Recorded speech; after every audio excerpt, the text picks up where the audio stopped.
We are in the middle of the summer, well, at least in the northern hemisphere. Many places in the world have already seen another record-breaking heat wave and/or devastating deluge. Sadly, Korea is not free from the trend either. As a summer special episode, we are revisiting the subject of 물귀신, literally the water ghosts. Korea is rich of water resources in the form of river, valley of streams, lakes, and seas. As enticing the idea to jump into them on a hot summer day, it always takes a bit of risk, especially when the summer heat meets the torrential rain or seasonal typhoon. The concept of 물귀신 or water ghosts is really such a danger personified. The idea is a soul of a drowned victim cannot pass on because the strong yin energy of the great body of water would act like a stronger magnet and keep the spirit stuck there. The only way out of the imprisonment is finding the next victim to replace. So, water ghosts are believed to be one of the most desperate and dangerous of the ghosts in Korean shamanism. So much so we call somebody a 물귀신 when he or she tries to pull others into an unpleasant situation. I've already made 4 dedicated episodes about 물귀신. If you missed them, the links are in the description. But the water ghosts in today's stories are particularly creepy, I find. So, here are 3 allegedly true stories about 물귀신, water ghosts. As always, handpicked, translated, and narrated by host, Anthony.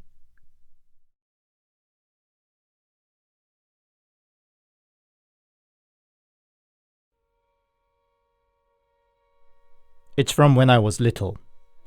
The memory is a bit fuzzy, but let me explain anyway. It's when I was in the 4th grade. I lived in a small countryside village, and that summer had a most devastating deluge. The family car was washed away, and some houses in the neighborhood too. My family, together with some neighbors, ran up to the hilly part of the village, but before we could quite reach there, I was swept up by the sudden rush of water. Flowing down in the muddy water, I thought I was going to die. Fortunately, I could hang on to a styrofoam box and keep my head above the water. I cried for help, but with a heavy downpour drumming down all around me, my little voice would never be heard. It was my luck that I saw a crown of what would normally have been a big tree. Those few vulnerable seconds between letting go of the box and hugging onto the tree trunk was the scariest moment. But I managed it. But in that desperation, I didn't see the sharp end of the broken branch hidden under the water, and it was already too late when I sensed the piercing pain in my thigh. The burning pain was so overwhelming that my body shivered all over. Yes, it was the sheer survival instinct that I still didn't let go of my hand of the tree trunk. At least now that I anchored myself there, I felt more hopeful. So long the water didn't swell further up, rescuers should come. Yes, they will, I told myself time after time. The rain poured down mercilessly, and I shivered all over with a chill. I saw all sorts of household, animals, and even people flowing down in the flood. I was terrified, but didn't close my eyes because I was afraid that I might fall asleep. And so I got to see it too. A woman, 12 meters away. She was standing straight up even in that swirling water, and she was looking at me. At first, I thought she could be my rescuer and called out for her. "Help me!" The woman just stared back at me a while with no expression, and then suddenly started coming over to me, and I could gradually make out her features. She was big wearing a blue bathing suit. Her orange hair contrasted against her grey skin. Her eyes and lips were all swollen up, as if bitten up by somebody. She kept coming closer, steady and straight, not even swaying in that flowing water. I was young, but I could tell she wasn't my rescuer. That face was not that of an alive person, but a drowned victim. That much I could tell, even though I never saw a drowned person. "Help me! Help!" I screamed around for any help I could get. And the woman's lips rolled upwards as if she enjoyed seeing my panic. As her terrifying face got closer, I felt almost faint, but that would mean a sure death. I grabbed onto the tree harder and kept eyes opened in the pouring raindrops. Now the ever-swelling water was swirling right under my chin, and the woman was barely 2-3 meters away. I wished that it was all but a nightmare. And then I felt somebody grabbing me by the back of my collar and lifting me up. It was a group of soldiers on an inflatable raft. They managed to pull me up onto the raft and wrapped me with a foil blanket. I just burst into tears in the arms of a soldier. Just before I passed out in relief of an extreme panic, I saw the woman, now submerged down to her nose. The pale stare from her swollen eyes were killing. When her face finally disappeared under the water, I passed out. I never told this story to anybody in person. It might have been all just a hallucination of a child in a desperate and life-threatening situation, but it doesn't take away the trauma from the experience in whatever the case.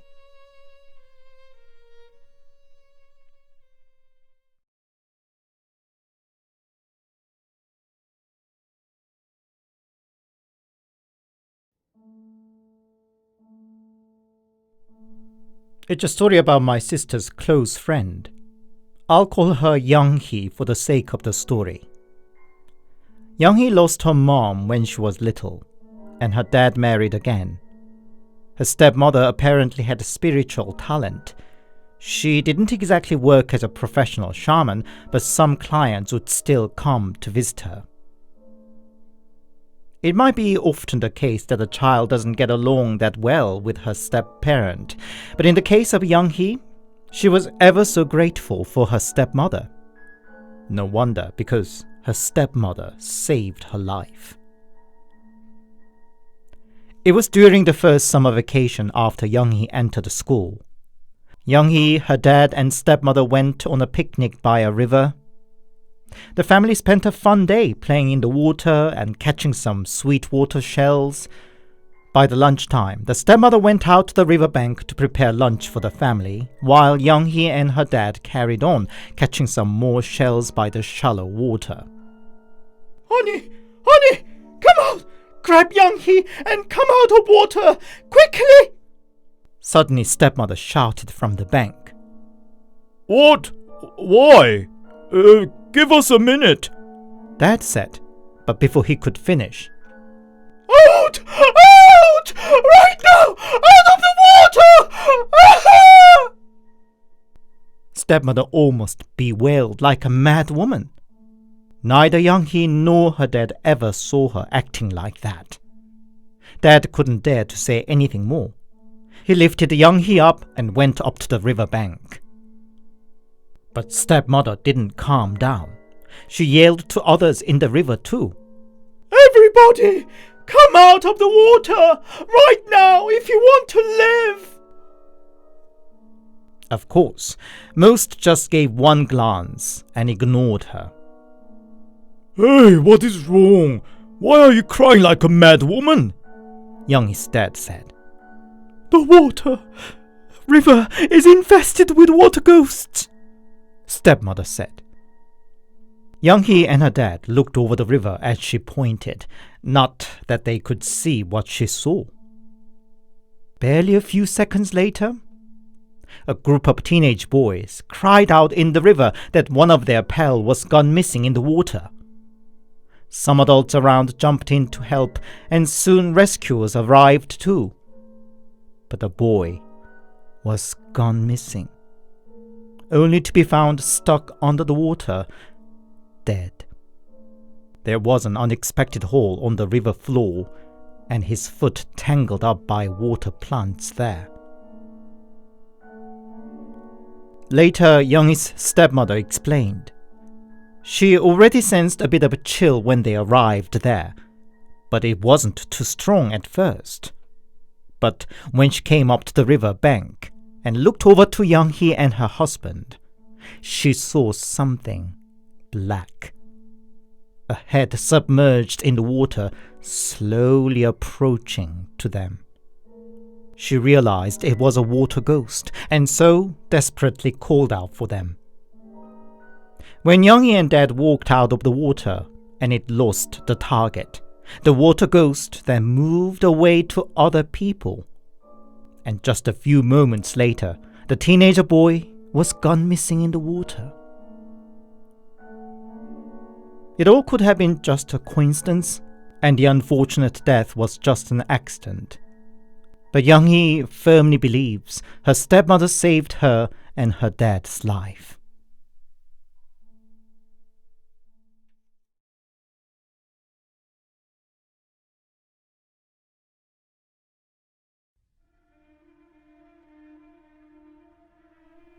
My uncle was born in 1956.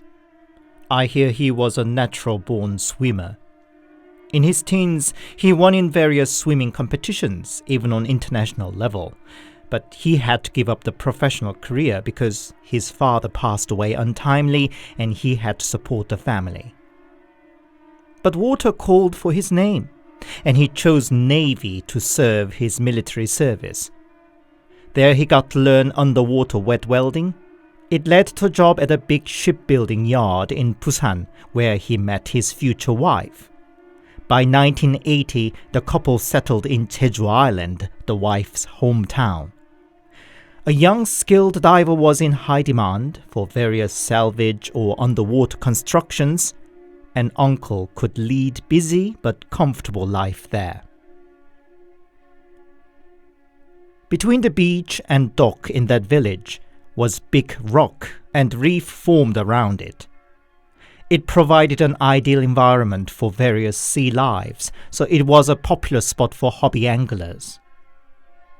One day, 2 anglers who took the spot for a night fishing went missing. Tragic, but night fishing does come with high risk. But when another angler drowned at the same spot just a few days later, and a weird rumor went around as of what happened, the villagers started to get uncomfortable. Apparently, a group of anglers had a drink on that big rock in the middle of the reef. One of them then went up to the edge of the rock to pee and just walked straight into the sea. Others first just laughed, but the man in the sea screamed and swam deeper into the sea. A couple of other anglers jumped in to catch him, but they seemed to panic at something in the water too and swam back to the rock in no time, while the first angler disappeared into the sea. His body was found the following day. His mouth was stuffed with what looked like a long black hair. Accidents happen, but such a weird case was unheard of. When a haenyeo went missing in a matter of another month, and even the diver who was tasked to search for her went missing, the whole village got nerves. A haenyeo, literally a sea woman, is a female diver who professionally collects various sea life such as abalone or sea urchin from the seabed. These women are masters of free diving and can go down as deep as 15 meters and stay there for minutes without any equipment. It's of course a hard and risky work, but the generations-old experience taught them how to keep themselves safe. In fact, it's very, very rare to lose a haenyeo to the sea, so the missing haenyeo was considered so much more unsettling a news in the village. Bad news continued. Another angler went missing, and hobby anglers started to avoid coming to the village. About the same time, the amount of catch fell drastically too. For the village where the main livelihood was fishing and catering hobby anglers, it was a huge and deep blow.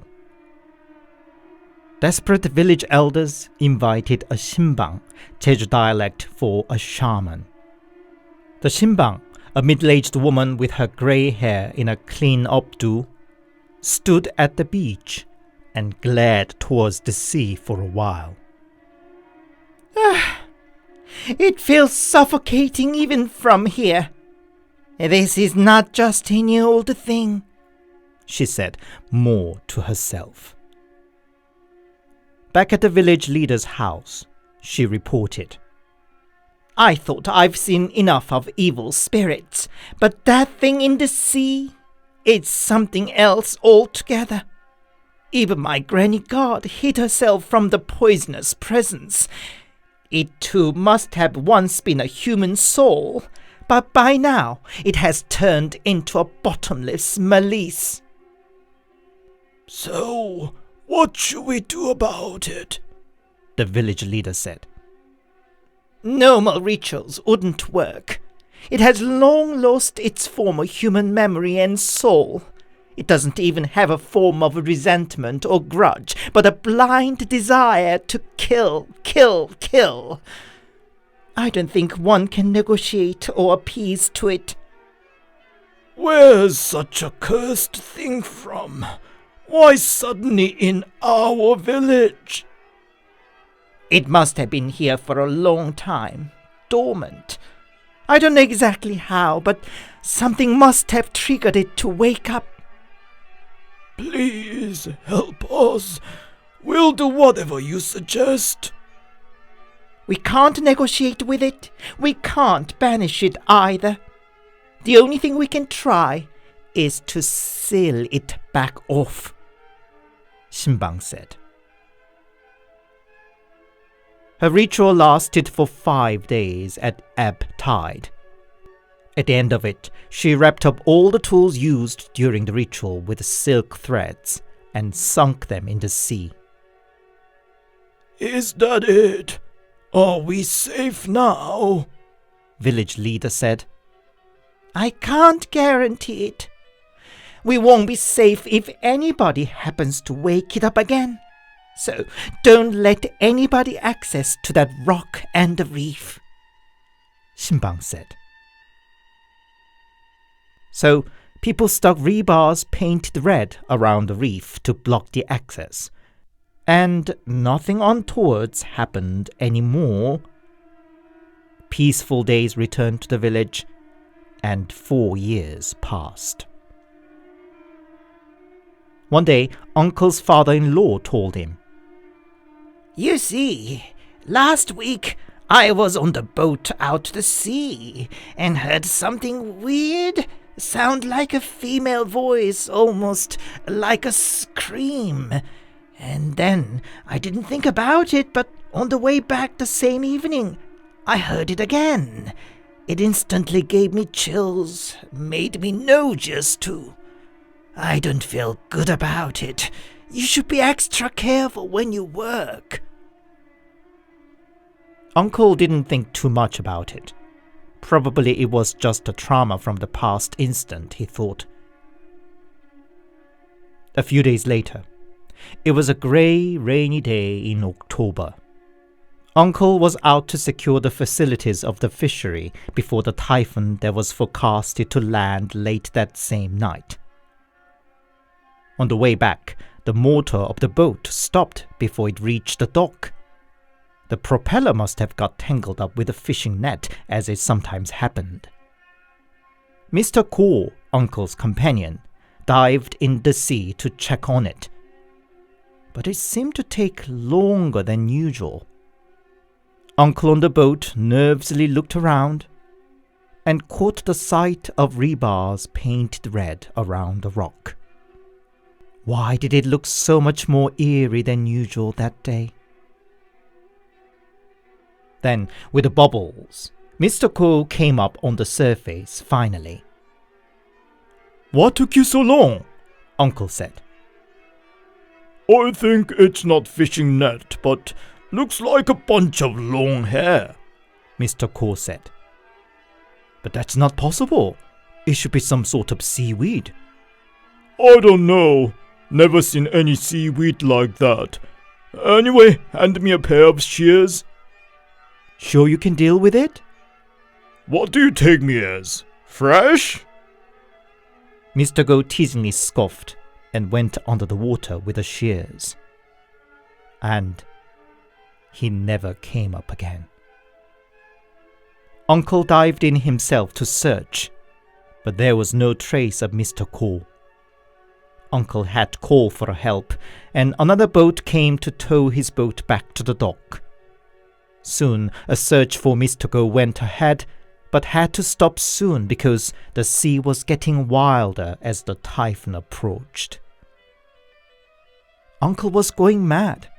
Mr. Go was the first person who helped him when he first settled in the village, and he had been the most loyal friend ever since. If they didn't find Mr. Go before typhoon, he would be lost forever. At 10 at night, the heavy rain momentarily turned to drizzle and wind to breeze. Uncle took up basic snorkeling gear and torch and headed to the beach without telling anybody. Rain started to get heavy again, and he couldn't really see anything. But Uncle carried on searching, thinking just a few more minutes. It was then that his torchlight caught the outline of what looked like a person about 8 meters under the sea. His heart sank, but took one big breath and dived towards it. It was a struggle to fight a current that was getting wilder and muddier by seconds. When he finally reached down, the body was standing straight up in the water, even in the wild current, with its head fixed downwards. Only its long hair were spread out in all directions and wiggled around as if they had life of their own.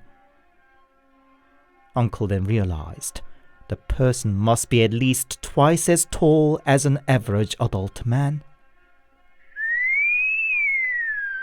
Suddenly, a deafening, high-pitched voice rang. It sounded like the first breath out from a Henya, the sea woman, after minutes-long free dive. It's the technique the sea women developed over the generations to get rid of the accumulated carbon dioxide. They call it in Jeju Island "sumbi-sori" and is described to sound like a sharp whistle. And now it sounded just like that, but much louder. Uncle looked around to find where it was from, and when he looked back at the weird body in the water, to his horror, it was wiggling to turn towards Uncle. The face was hidden behind the tentacles of hair, but it was definitely wearing the rainbow-sleeved hanbok, the traditional dress. Its twitching moves to sides was nothing like a normal diver's move. Uncle hurriedly swam back to the surface.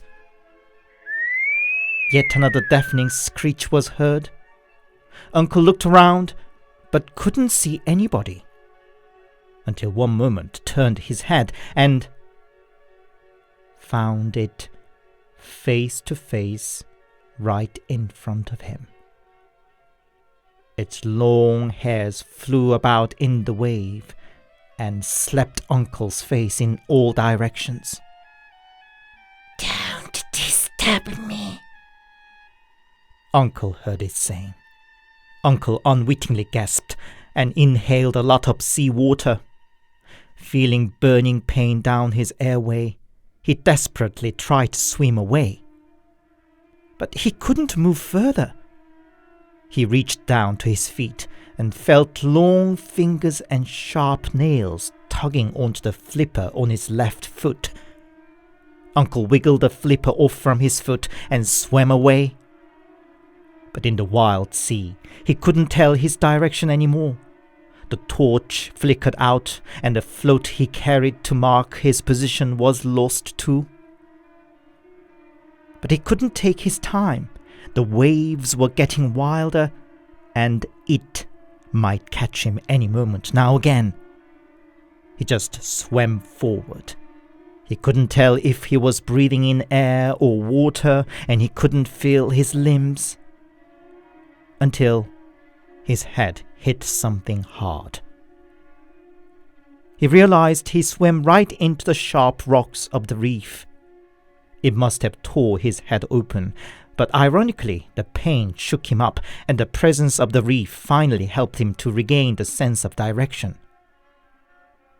Indeed, in the pouring rain, Uncle could see the flickering lights from the village. He had to move fast before hypothermia set in or losing too much blood. Please, please. Uncle struggled to get his torch back on again, and thankfully it turned on again.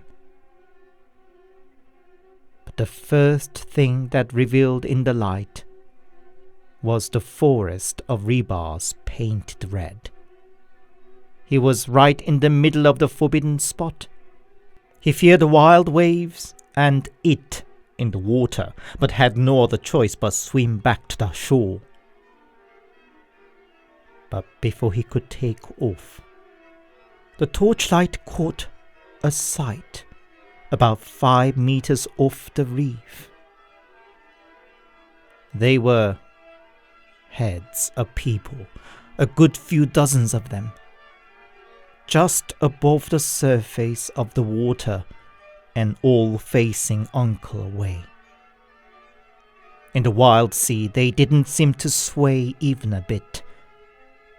Even in that situation, Uncle couldn't take his eyes off from the most bizarre sight.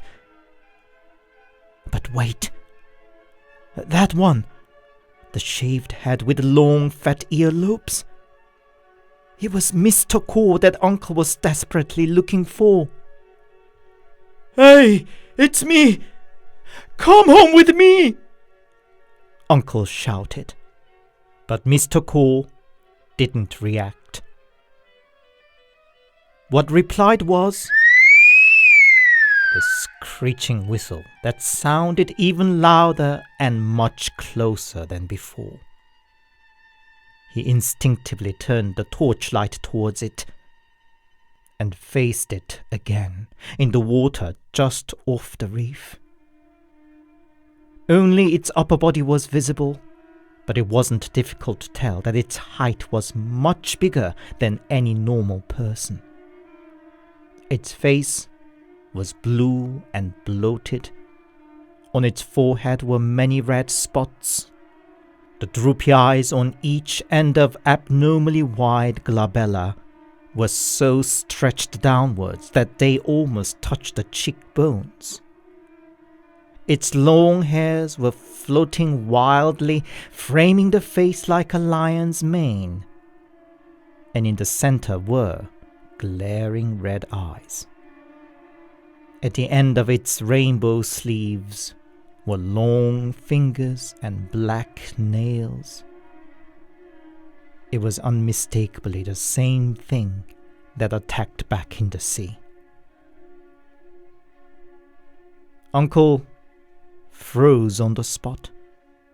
He couldn't dare to take his eyes off because he feared it might attack him again any second. He didn't know how long the confrontation lasted.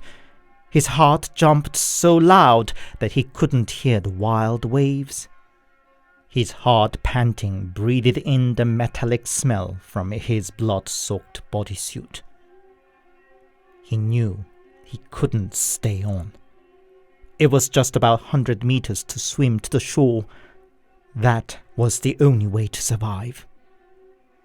He would jump in the sea at 3. 1, 2. His eyes left the sight of it a split second to check the direction to the village, and the next moment he felt a creepy, icy air, an indescribable stench right next to his cheek. With a scream, he just jumped into the sea. He just swam forward, despite the burning pain, blinded eyes, and shaky limbs. Oh, but all in vain. He felt his hands and feet getting tangled up by disgusting hair. This was it, he thought, and let himself wash away to the wave.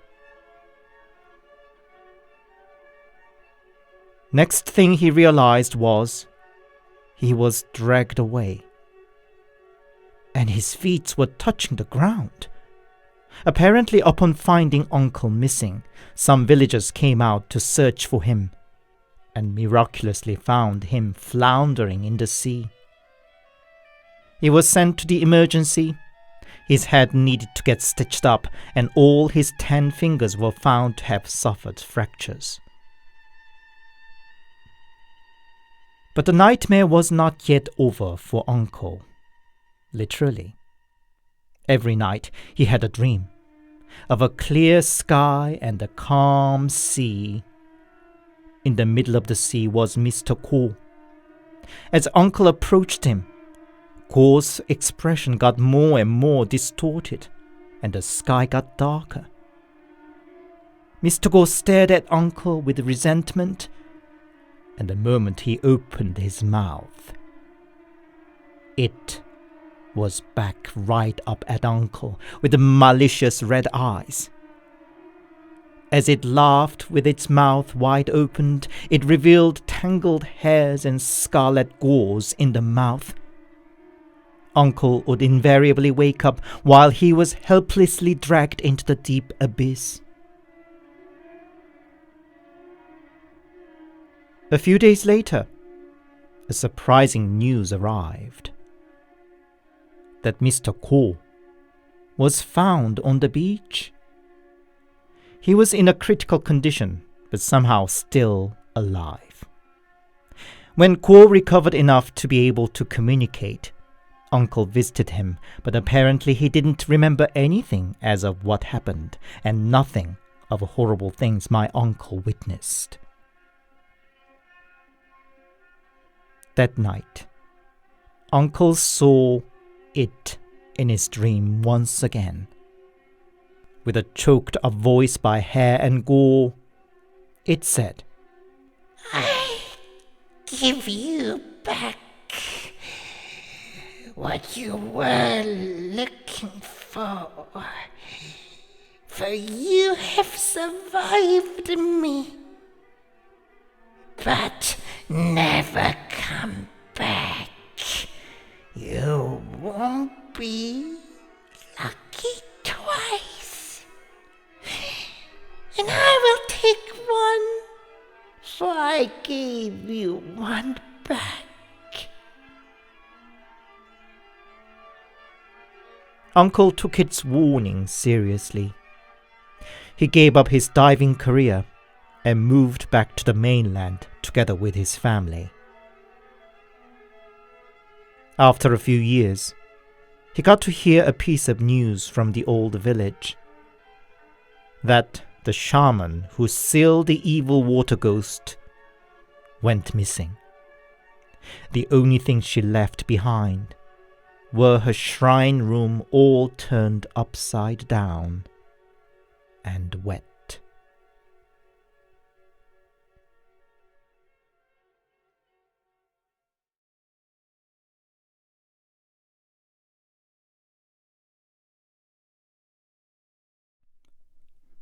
Hi, it's Anthony here, and thank you very much for listening. I hope you enjoyed today's stories. It's one of my great regrets that I never properly learned to swim. I can float, but that's about it. At least I would be safe from water ghosts then. Do you like going swimming? Do you have any lake or river nearby where you can visit for a bathing in the nature? I would definitely more motivated to finally learn swimming if there were an enticing lake nearby. If you enjoyed my work, please give it a big thumbs up and a comment, and please consider subscribing to my channel if you haven't yet. My channel is all about spooky and bizarre stories of both paranormal and non-paranormal nature, specifically straight from Korean internet communities. I'm sure most of them were never introduced outside Korea, so if you'd like some fresh new bedtime stories, my channel is for you. If you'd support me more directly, I have a Buy Me a Coffee account. The link's in the description, and there's also a super thanks option here on YouTube for a small donation. Thank you. Until the next, be it a heat wave or rain, stay safe and take care.